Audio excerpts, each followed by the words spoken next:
बला आखिर ईरान अमरीका जंग पर सीज फायर का पर्दा गिरा दिया गया।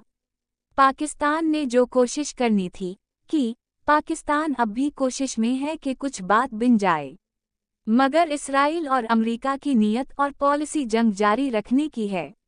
अमरीका का ये कहना कि सीज फायर में लफ्ज़ लेबनान नहीं था खुद एक जारहाना धोखा है।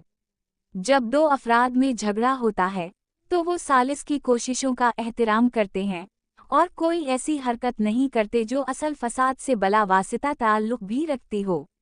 ऐन मुमकिन है सीज फायर की कोशिशों को अमरीका और इसराइल ईरान की दिफाई कुव्वत का टेम्पो तोड़ने के लिए इस्तेमाल करना चाहते हूँ और अपनी शिकस्त खुर्दा कुव्वत को दोबारा मजतमा करना चाहते हूँ। इसराइल की लेबनान पर जारहाना बमबारी ये साबित करती है कि वो अमन नहीं चाहता, और ये बात दुरुस्त मालूम होती है कि खुद ईरान जवाब में क्यों जंग बंद नहीं करना चाहता, क्योंकि वो चाहता है ये दोनों जारा ममालिक गारंटी दें कि वो आइंदा जंगी हमले और जराइम नहीं करेंगे। इसी बना पर ईरान चाहता है कि खलीजी अरब ममालिक से अमरीकी अड्डे ख़त्म हों।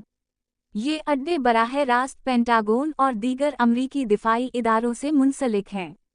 ईरान ने पिछले साल की 12 रोज़ा जंग और हालिया 1 माह से ज़ायद अरसे से जारी जंग में कभी पहल नहीं की। इसराइल ने पब्लिक मफादात से मुंसलिक ईरानी तंसीबात को निशाना बनाया। ईरान ने बदअज़ां जवाबी कार्रवाई की।